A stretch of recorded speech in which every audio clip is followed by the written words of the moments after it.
Hola, ¿qué tal? Bienvenidos a una nueva edición de la City por Dentro en Mercado por Expertos. Hoy vamos a estar hablando de un tema interesante con básicamente el tema referente a lo que son la actividad de inmobiliaria y todo relacionado con la ley de alquileres y demás, con un invitado que siempre nos acompaña y está bien informado y ayuda a la gente a entender la situación, que es el arquitecto José Rosados, quien es CEO de Reporte Inmobiliario. Hola José, ¿qué tal? Buenos días. Hola, ¿qué tal? Buenos días, ¿cómo están? Bien. José, estamos hablando un poco del tema y antes de salir acá al aire, sobre la ley de alquileres. ¿Se logra el equilibrio entre el inquilino y el propietario ahora? Bueno, la realidad es que siempre, todo pacto, todo contrato de alquiler que después se llevaba con éxito y sin complicaciones, sale y surge precisamente de un acuerdo de compatibilidad en las partes. Esto de presentar como que las partes son adversarias o de confrontación entre las partes, esa es una imagen errónea que se quiso instalar, que se quiere instalar desde determinados sectores que lo que buscan son más regulaciones, intereses electoralistas o políticos. La realidad es que los contratos bien entendidos entre propietario e inquilino se pactan con mucho sentido común. No le conviene a un propietario fijar condiciones que luego un inquilino no le pueda cumplir, porque obviamente después eso va a generar problemas, impagos, resquemores, conflictos, y que muchos de ellos terminan en la justicia o obviamente con dificultades. Entonces, la realidad es esa. ¿Y qué pasaba justamente con la ley de alquileres? La ley de alquileres lo que provocaba era un desbalance en Claro. esa compatibilidad, porque cargaba todo el peso de la inflación en cabeza del propietario. O sea, esto era así. El Estado, a través de la ley, evadía su responsabilidad de resolver el verdadero problema que está atrás de esto, que tiene que ver con la inflación, y hacía que en los alquileres todo ese costo lo asumiera el propietario. Primero, durante un año, el único precio fijo que tuvo la economía dentro de la Argentina desde julio del 2020 hasta mediados del año pasado, año a año, era el alquiler. No había Claro. otro precio que estuviera fijo. Dentro de inflaciones que superaban holgadamente el 100%, ¿no? Y que ahora el 200%. Claro, Así que bueno, aparte los esta plazos, era la ¿no? Los realidad. plazos que se estaban estableciendo no era lo mejor para las partes y en cierta forma lo que surgió del índice de contrato de locación que emite el Banco Central también, ¿no? Es el incremento que tendría que verse ahora en abril de este año es significativo, en virtud de que el Exacto. último sería del 196% aproximadamente. Esto traería un grado de complejidad importante para las partes. Sí, pero ten en cuenta lo siguiente, ¿no? Aquel al que se le aplica este 190% estuvo pagando exactamente el mismo importe desde hace un año atrás. Sí, O exacto. sea que estuvo pagando desde marzo o abril del año Abril. pasado hasta ahora, hasta marzo, pagó lo mismo. Claro. Cuando hubo una inflación no del 190 y pico, la inflación acumulada, como 2,77 sabemos, interanuales.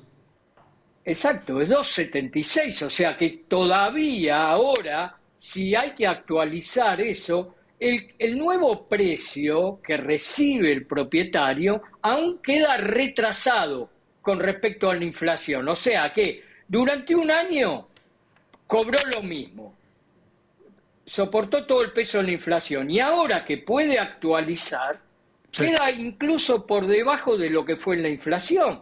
Tal Obviamente cual. para el inquilino es de golpe tiene un salto importante, pero en el interín es muy probable que también su ingreso por paritaria, hay que ver, porque hay distintas situaciones, ¿sí? Pero también haya evolucionado algo similar a eso, ¿no?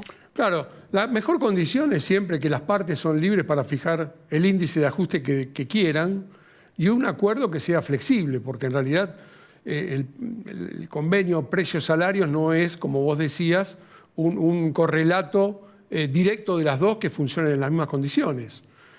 Llegó, y escuché, por lo menos eso lo sabés vos seguro, que el cálculo, o hubo índices que podían ser cualquiera, como por ejemplo el de las naftas o el de la criptomoneda, ya que como al ser de acuerdo a casos particulares, los dos podrían ponerse de acuerdo y hacer un ajuste de la forma que quieran y por el tiempo que deseen. ¿Es así? Exactamente, a partir del DNU que entró en vigencia el 29 de Exacto. diciembre del año pasado, las partes pueden contratar libremente y fijar plazo y condiciones de ajuste, además de precio y moneda de ese Tal cual. precio. O sea, ¿esto quiere decir que eso es homogéneo para todos los casos? No. Habrá casos en los cuales en determinada localización, digamos, puede ser Puerto Madero, en algún departamento top de Belgrano, de Palermo, se puede fijar el precio directamente en dólares. Y Tal cual. del otro lado, la persona que lo firma cobrará en dólares o podrá asumir ese compromiso. Ahora, ¿esto qué quiere decir? ¿Que todo se va a dolarizar? No. Un PH alquilado por ejemplo, en Matadero. Obviamente si le piden dólares, difícilmente del otro lado alguien le va a poder convalidar y sostener en el tiempo, porque el habitante Sí. de Matadero, en su gran mayoría, creo que sería únicamente una excepción, tiene ingresos en dólares y que pueda sostener eso en dólares a largo plazo. Entonces, ¿qué tiene que esto? Que también acá se va regulando solo. Si hay pretensiones excesivas en cuanto a precio, en cuanto a Ujú. condiciones de ajuste, lo va a pagar el propietario también porque va a tener vacía la propiedad. O sea, sí, suponiendo que, por ejemplo, para ese departamento, en Paternal, en Matadero, Sí. pretendiera un precio demasiado excesivo y actualizable todos los meses por IPC, es muy probable que difícilmente pueda alquilarlo o que tiene mucho riesgo porque tal vez después del otro lado alguien no le pueda seguir el tren y cumplir esos márgenes de actualización. Pero por otro lado, también el DNU abrió la posibilidad de pactarlo en función del ingreso que tiene el inquilino. Tal cual. Esto se puede llevar un contrato, entonces decir, a ver, señor, usted es empleado bancario, podemos actualizar en función de cómo actualice la paritaria bancaria. Entonces, lo podemos fijar en función de eso, o cada 3 meses en función de su recibo de haberes correspondiente a tal escalafón, de tal gremio. Eso, estipularlo muy bien, y lo que se fija en el contrato es ley. Eso es aplicable ante un conflicto en tribunales. Tal cual. ¿Qué pasa? Así se pueden formalizar esos alquileres. ¿Qué pasa si esto, por otro lado, corre riesgo y cae? Y obviamente se va a volver a lo de antes. ¿Qué pasaba antes? Muy poca oferta formal, muy pocos propietarios dispuestos a Sí. alquilar en las condiciones que era 3 años, actualizable por el índice después que se fijó cada 6 meses, y Bueno, ahí, dispuestos ahí tenés el incluso a caso, asumir ¿no? el riesgo, ¿no? Ahí tenés el caso que la oferta y demanda logró lo que no se pudieron poner de acuerdo con la ley que habían establecido, porque en virtud de eso, muchos tuvieron que salir a coordinar el contrato de forma tal que puedan tener. Por eso hubo un retiro de oferta, ¿no? de propiedades para alquilar. En un momento Exactamente, determinado estaba muy restringido y eso esto es preocupaba a mucha medible. gente. Exactamente, eso es medible absolutamente. Claro, ¿En qué? En los datos de oferta. La oferta que había de departamentos usados en diciembre en Capital Federal, entre 1 y 4 ambientes, era de 551 departamentos, que podría ser geolocalizables, individualizados como departamentos usados y que estaban ofrecidos en pesos en portales, públicamente donde empieza la búsqueda mucho de los inquilinos. tal cual. ¿Qué pasó en enero? Creció un 112% esa oferta. Y en febrero creció un 36% con respecto a lo que había crecido ya en enero. ¿Es suficiente? Y bueno, todavía no, pero No, es pero se empezó a traccionar, camino. empezó a Exacto. traccionar la condición de que puedan aparecer, digamos, los tomadores o la gente que estaba necesitando, por lo menos tener una posibilidad de conseguir un lugar donde vivir, porque en definitiva se estaba haciendo muy complicado esto. Tiene un abanico más amplio. Tal Después, cual. si se ajusta a sus posibilidades o no, es otra cuestión. Pero tiene un abanico más amplio. José, y contame, ¿los contratos subieron a más largo plazo o siguen haciéndose a un plazo acotado? Es caso por caso. Eso también hay que tener en cuenta. Es muy difícil de homogeneizar. ¿Qué intentaba la ley? Meter en un corsé todas las situaciones, en todas las localizaciones, para toda la tipología de vivienda, no importaba si fuera un piso en Libertador o que fuera un PH o una casita en González Catán. Todos tenían que aplicar. Si eran pesos y si era alquiler de largo plazo, tenían que aplicar en pesos y una fórmula de actualización. Y eso es fracaso. ¿Por qué? Porque se manejan distintos submercados, distintas condiciones. Es difícil generalizar. Claro. En general, cuando se trata de renovaciones o de inquilinos confiables, en zonas medias, se está entre los 2 y 3 años. Se puede aceptar 3 años, pero en general se tiende a 2. Y actualizaciones, en principio, que se pretenden a 3 meses por IPC o bien muchos admitiendo también ICL, a pesar de lo que hablamos en un principio, que el ICL queda retrasado con respecto a la inflación. Pero aún así, teniendo en cuenta esto, de que la otra persona, el inquilino, pueda sostener este alquiler, se admite la actualización por ICL. Pero vuelvo a repetir, no hay una regla y eso es lo positivo del mercado. Tal cual. De que dependiendo de cada condición, se puede pactar libremente y obviamente con un inquilino confiable, con un inquilino que resguarda la propiedad y demás. En general, los propietarios no es lo que por mucho tiempo quisieron vender, que es el lobo feroz contra, del otro lado, la caperucita buena. Hay situaciones y situaciones, pero esas son la excepción, ¿no? Las de Tal cual. llegar a ese extremo. Tal cual. José, ¿cómo afecta el dólar al mercado inmobiliario? ¿Los precios de las propiedades suben o bajan? ¿Cómo suben o bajan en este contexto, en este momento? Bueno, la realidad es que los valores de mercado se han estabilizado.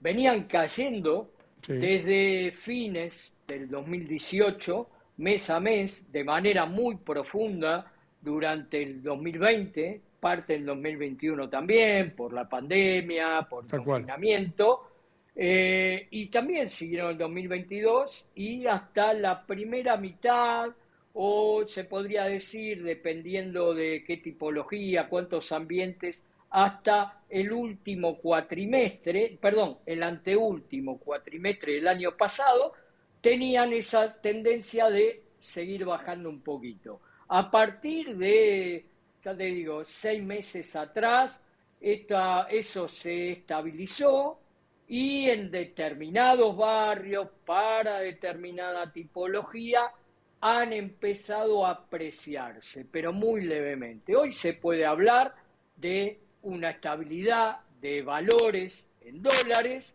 y que empiezan realmente que con este dólar, con la inflación en dólares que estamos teniendo últimamente, hacen ver cada vez más atractivo este nivel de valores y esto de la mano del DNU, de esta flexibilidad después para alquilar y demás, a que los inversores empiecen de vuelta a poner el foco en el mercado inmobiliario, sobre todo en el mercado inmobiliario Tal del cual. usado, que está a precios hoy, se puede decir, muy competitivo. Obviamente, de acuerdo a aquel que ya tiene el capital. Para el que tiene un ingreso medio, llegar a juntar sin acceso al crédito hipotecario, eso, el monto necesario, es muy difícil.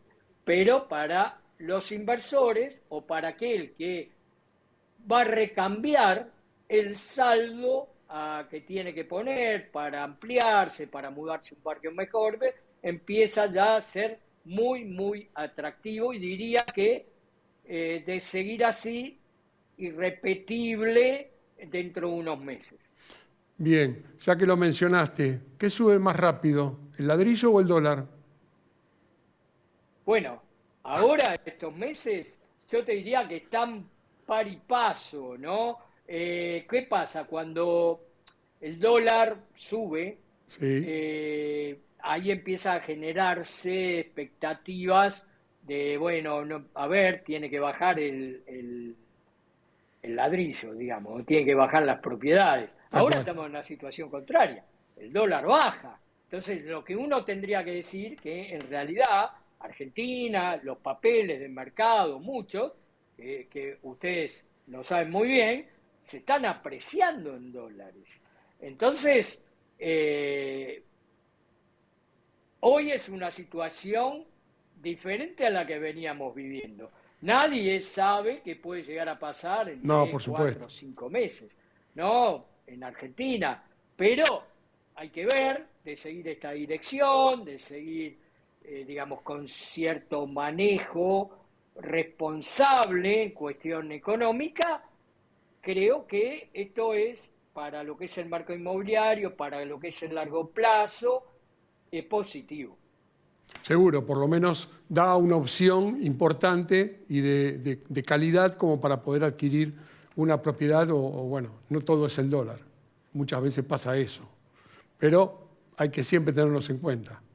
Las dos consideraciones, tanto el ladrillo como el dólar. Son los Exacto, refugios porque que generalmente tenemos de inversión, o el que pueda, obviamente, y de esa forma estar siempre expectante, ¿no? Ya que hablábamos de... yo lo suelo decir con respecto a eso, perdón, es como el circuito tradicional del inversor no sofisticado en Argentina. El inversor, digamos, sabemos por experiencia que el peso se deprecia. ¿Qué hace? Peso que sobra va al dólar. Dólar empieza a acumularse, guarda en el colchón. Cuando el colchón, ¿sí? El colchón no da más, explota, vamos al ladrillo.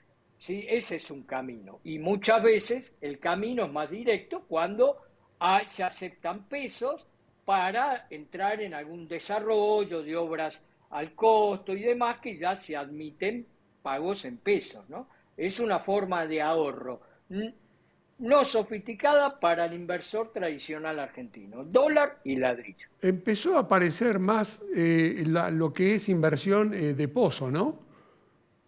Últimamente, ¿puede En ser o realidad, me parece? no, no, no, no. En realidad es sostenida. El año pasado y el anteaño sí había más.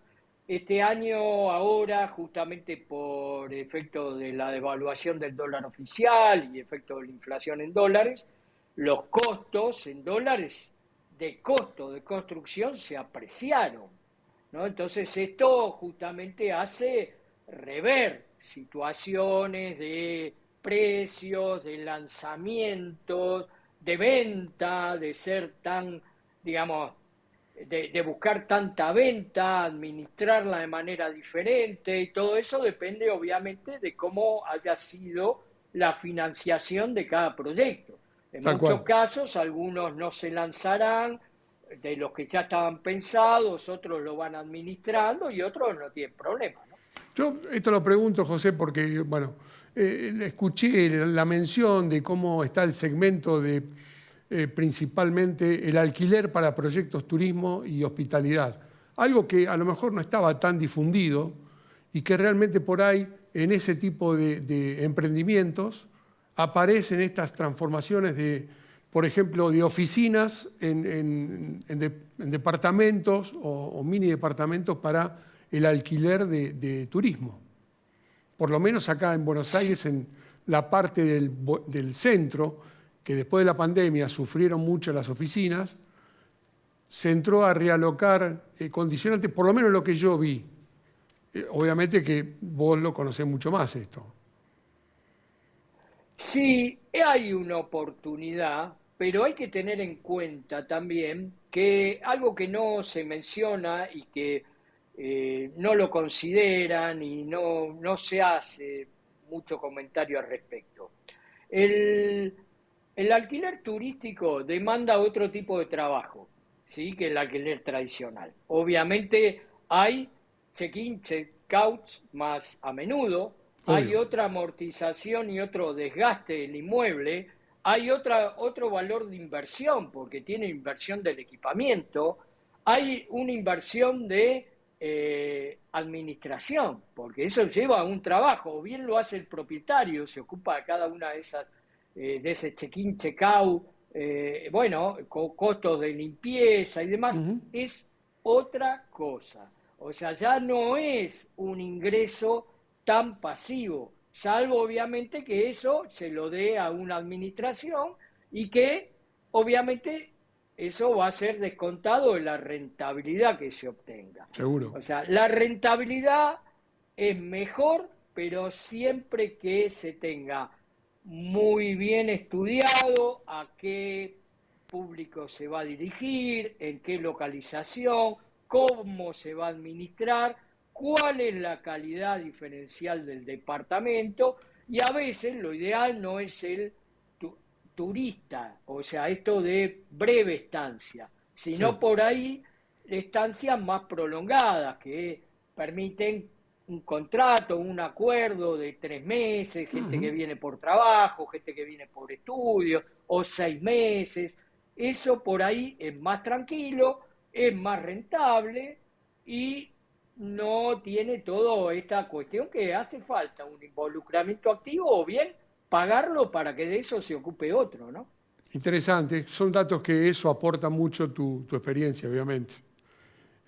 Muchos preguntan y a veces esos detalles no están a flor de piel en el momento que se está analizando el tema. Lo mismo pasa, y alguien que me preguntó, ¿hay monoambientes menores a $50.000 en este momento? ¿Se consigue?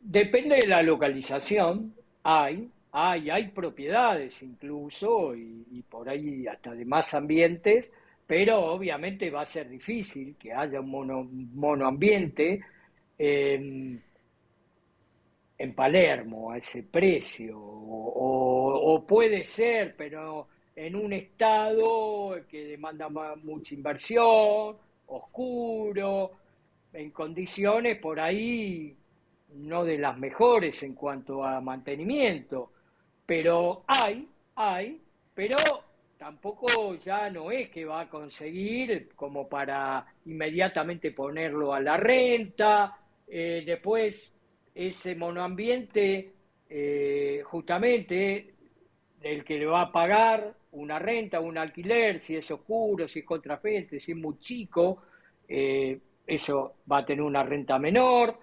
Y bueno, sí en barrios periféricos, no los barrios centrales, puede llegar a encontrarse por 50.000 o incluso por menos también. Bien. Otro de los temas que quedó después de la pandemia, es el tema, las oficinas, el segmento de oficinas que se redujo mucho porque el home office provocó un cambio de hábito en lo laboral y eso estaba reduciendo las cantidades de alquileres de oficinas que había, salvo las oficinas, lo que se llama segmento premium, ¿es así? ¿Eso es lo que quedó potable?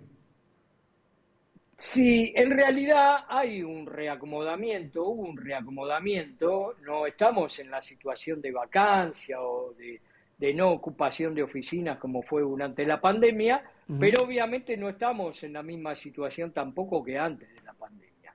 El trabajo híbrido en general vino para quedarse y en muchos casos el home office directo. Entonces esto provocó obviamente una vacancia de oficinas y que en muchos casos, como vos mencionaste antes, en el microcentro, algunas pueden reconvertirse y reconvertirse a viviendas y viviendas hoy a buen precio. Después, ¿qué oficinas también hoy son las ocupadas, las buscadas? Muchas empresas siguen manteniendo oficinas, pero tal vez redujeron la superficie, no tienen la misma cantidad de No, superficie, claro. porque la van rotando, porque no tienen la necesidad de que, por ejemplo, si tienen 500 empleados, que estén los 500 todos los días. Entonces, tal vez eso estén rotando y estén 250 cada día, por decir algo. Entonces, achican la superficie. ¿Y qué se busca en realidad?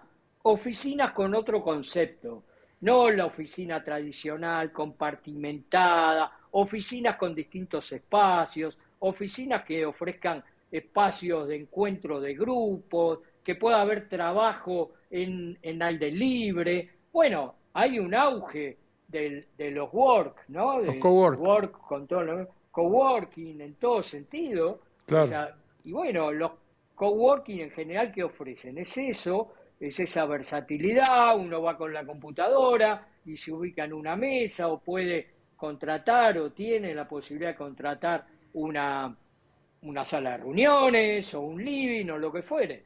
Entonces, esto hace mucho más flexible aquellos trabajos que permiten, obviamente, este tipo de condición remota o híbrida, ¿no? Así que en todo eso hay todavía un reacomodamiento. Hay edificios que es muy difícil recambiarlos o reestructurarlos. ¿Sí? Seguro. Entonces, que bueno, tuvieron que admitir otro tipo de inquilinos, renegociaciones de precios para mantener las superficies. Bueno, cosas que tienen que ver con cambios culturales que aceleró la pandemia.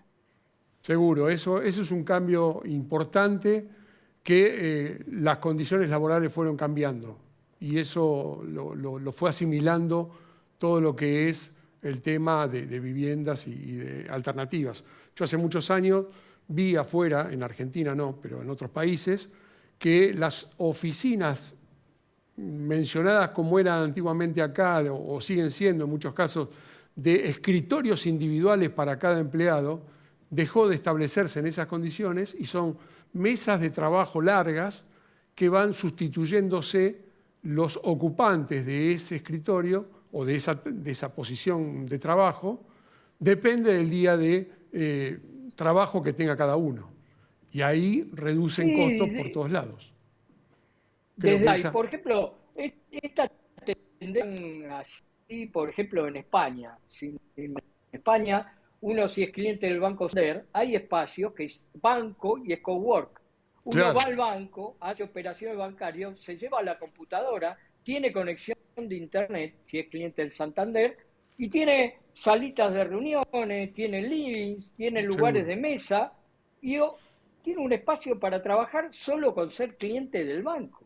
O Es sea, verdad. hasta eso, ¿no? Está llevando el recambio de estas cuestiones que vivimos y que aceleró entre la tecnología y la pandemia y que también llevan a recambios en las ciudades, en los modos de operar, en los locales comerciales, porque Sí, obviamente en el microcentro no es la misma densidad que había antes que la que hay ahora, aunque ahora mejoró de vuelta, pero no es lo mismo, no es lo mismo la persona que va a ese lugar.